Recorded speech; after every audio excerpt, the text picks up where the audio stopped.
मीठे बच्चे, आज 15 अप्रैल 2026 के महावाक्य बाप दादा मधुबन से। मीठे बच्चे, हाँ जी बाबा, तुम्हारा स्वधर्म शांति है। सच्ची शांति शांति धाम में मिल सकती है। यह बात सबको सुनानी है। स्वधर्म में भी रहना है। तो स्वधर्म क्या है? शांति। शांति धाम के रहने वाले, शांति सागर की लाडली संतान, हम शांत स्वरूप आत्मा है। यह हमारा स्वधर्म है। प्रश्न, कौन सी नॉलेज एक बाप के पास है जो अभी तुम पढ़ते हो? उत्तर, पाप और पुण्य की नॉलेज। कौन सी बाप की नॉलेज है? पाप और पुण्य की नॉलेज। भारतवासी जब बाप को गाली देने लगते हैं तब पाप आत्मा बनते हैं। जब बाप को और ड्रामा को जान लेते हैं तब पुण्य आत्मा बन जाते हैं। यह पढ़ाई तुम बच्चे अभी ही पढ़ते हो। तुम जानते हो सबको सद्गति देने वाला एक ही बाप है। मनुष्य की सद्गति अर्थात मुक्ति, मनुष्य को सद्गति अर्थात मुक्ति, जीवन मुक्ति दे नहीं सकते। गीत चला है, इस पाप की दुनिया से क्या कर भगवान मुझे दूर कहीं ले चल। तो भगवान को हम गाली देने लगे, मतलब क्या किया हमने? क्या किया? भगवान को सर्वव्यापी कहा और आत्मा को आत्मा ही परमात्मा है कहा।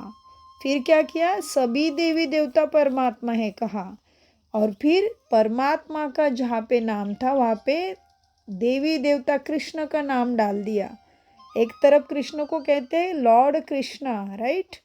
और फिर God is light, God is all mighty, God is truth, ये भी कहते हैं। तो अगर कृष्णा के लिए ऑलरेडी लॉर्ड शब्द है तो फिर वो गॉड कैसे बन सकते हैं? तो गॉड कैसा है? निराकार है, प्रकाश स्वरूपम। गॉड सत्यम शिवम सुंदरम है। और देवी देवता कृष्ण कैसे है? श्याम सुंदर है। श्याम भी बनते हैं, माना वो तमो प्रधान उतरती कला में भी आती आत्मा की स्थिति, और फिर चढ़ती कला माना सतो प्रधान भी बनते हैं। लेकिन परमात्मा ना जन्म मृत्यु में आता है, ना चढ़ती कला ना उतरती कला। वो सदा ही सागर रहता, सत्यम शिवम सुंदरम ही रहता है। तो ये बातें हमें परमात्मा ही समझाते हैं। और ये बातें न जानते हुए हमने परमात्मा को ठीक कर भीतर सर्वव्यापी कह के क्या किया? परमात्मा का अपमान भी किया और यही गाली भी हो गई। तो इसीलिए बाबा ने हमें आज बताया कि किस तरह से तुम पाप आत्मा बनते हो और अभी ये नॉलेज तुम धारण करते हो, तुम लेते हो, तुम अपने संस्कारों को परिवर्तन करते हो, तुम आत्मा अभिमानी बन जाते हो, तब तुम पुण्य आत्मा बनते हो। धारणा के लिए मुख्य सार, बाप से जीवन मुक्ति का वर्षा लेने के लिए पावन जरूर बनना है। ड्रामा की नॉलेज को बुद्धि में रख दुखधाम में रहते भी दुखों से मुक्त होना है। धन माल व सावकारी का नशा छोड़ देही अभिमानी रहने का पुरुषार्थ करना है। वरदान, विकारों के वंश के अंश को भी समाप्त करने वाले सर्व समर्पण व ट्रस्टी भव। विस्तार, जो आय वेल के लिए पुराने संस्कारों की प्रॉपर्टी किनारे कर रख लेते हैं तो माया फिर किसी न किसी रीति से पकड़ लेती है।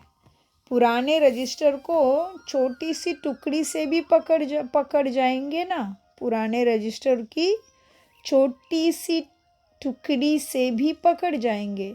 माया बड़ी तेज है, उनकी कैचिंग पावर कोई कम नहीं है।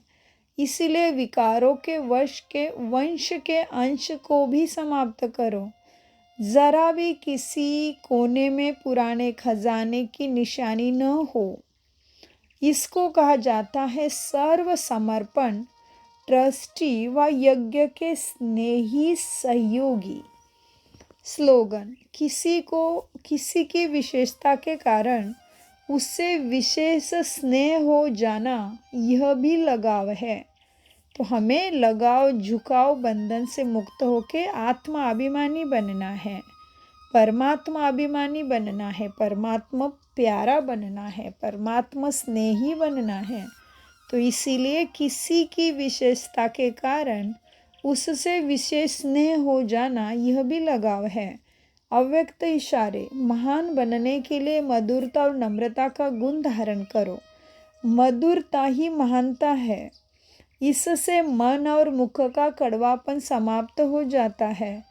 क्रोध अग्नि शीतल हो जाती है।